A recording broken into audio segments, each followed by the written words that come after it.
हिंदी साहित्य की दुनिया में ना एक सूरज ऐसा भी है जिसके उगते ही बाकी सबकी चमक फीकी पड़ जाती है। जी हाँ, हम बात कर रहे हैं 16वीं सदी के महान कवि सूरदास की। भक्ति काल का वो नाम जिनकी कविताएं आज भी हमारे दिलों को छू जाती हैं। लेकिन सूरदास की कहानी सिर्फ कविताओं की नहीं है, इसमें एक बहुत बड़ा रहस्य भी छुपा है। जरा सोचिए, क्या कोई ऐसा इंसान जो जन्म से ही देख नहीं सकता भगवान कृष्ण के बचपन को, उनकी शरारतों को, यहाँ तक कि प्रकृति के हर रंग को इतने जिंदा और साफ साफ शब्दों में बयां कर सकता है जैसा सूरदास ने किया है? यही वो पहेली है जिसे हम आज सुलझाने की कोशिश करेंगे। तो चलिए, इस सवाल का जवाब ढूंढने के लिए सबसे पहले सूरदास जी के जीवन से जुड़े सबसे बड़े सवाल को ही देखते हैं। क्या वो सच में जन्म से अंधे थे? अब देखिए, ये बहस इतनी आसान नहीं है, क्योंकि दोनों तरफ की बातें सुनने में सही लगती हैं। एक तरफ तो सूरदास खुद अपनी कविताओं में कहते हैं कि वो जन्मांध हैं, मतलब जन्म से अंधे, पर कुछ लोग मानते हैं कि ये शायद असली अंधेपन की बात नहीं थी, बल्कि ज्ञान की कमी की बात कर रहे थे, एक तरह का मेटाफर। और फिर दूसरी तरफ जब हम उनकी कविताएं पढ़ते हैं, अरे भाई, कृष्ण के बचपन का, उनके रूप का जैसा बारीक और सजीव वर्णन उन्होंने किया है, उसे पढ़कर लगता ही नहीं कि ये किसी ऐसे इंसान ने लिखा हो जिसने ये सब अपनी आंखों से देखा ही ना हो। चलिए, इस सवाल को अभी यहीं छोड़ते हैं और उनके जीवन में थोड़ा और आगे चलते हैं, उस एक मोड़ पर जिसने उनकी पूरी दुनिया ही बदल कर रख दी। और वो मोड़ था उनके गुरु से मिलना।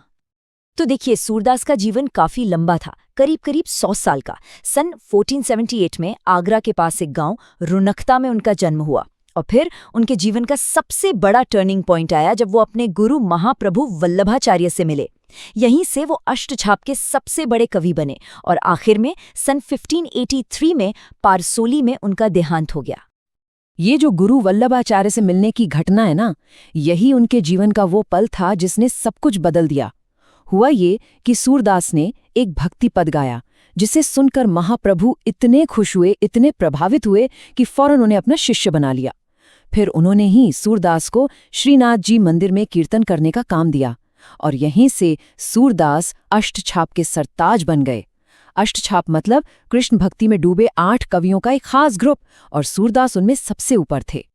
तो अब बात करते हैं उस चीज की जो उनकी महानता का सबसे बड़ा सबूत है, उनकी वो रचनाएं जो आज भी अमर हैं।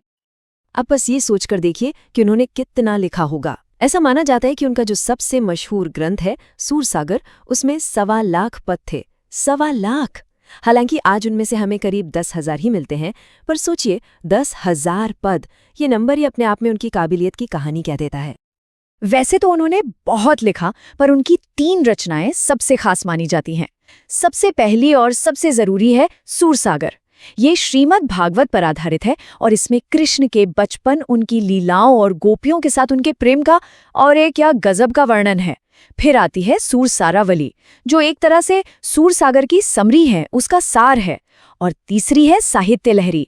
इसमें उन्होंने नायिकाओं और अलंकारों के बारे में लिखा है। और इन्हीं सब रचनाओं की वजह से हिंदी साहित्य में उन्हें वो जगह मिली जो किसी और को नहीं मिल सकी।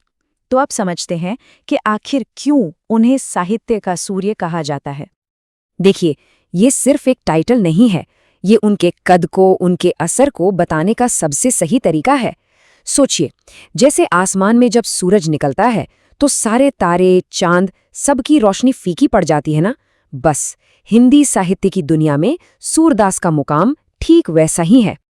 और इस बात को साबित करने के लिए एक बहुत ही मशहूर दोहा है, सुनिए। सूर सूर तुलसी ससी, उडुगन केशवदास, अब के कवि खद्योतसम, जहां तहां करत प्रकाश। इसका मतलब जानते हैं? मतलब ये कि सूरदास तो सूरज हैं, तुलसीदास चांद हैं और केशवदास है तारे। और आज के जो कवि हैं वो तो बस जुगनुओं की तरह हैं, जो यहाँ वहां बस थोड़ी सी टिमटिमाती रोशनी करते हैं। ये एक दोहा ही बता देता है कि उनका दर्जा क्या था। तो चलिए अब वापस वहीं लौटते हैं जहां से हमने शुरू किया था। क्या सूरदास सच में जन्म से अंधे थे? शायद सवाल ये है ही नहीं कि उन्होंने अपनी इन आंखों से दुनिया को देखा या नहीं। हो सकता है उनकी असली आंखें ये थी ही नहीं। हो सकता है उनकी असली दृष्टि तो उनकी भक्ति थी, वो अटूट विश्वास था जिसने उन्हें वो सब कुछ दिखा दिया जो शायद हम और आप अपनी खुली आंखों से भी कभी नहीं देख पाते। ये एक ऐसी बात है जिस पर सोचना तो बनता है।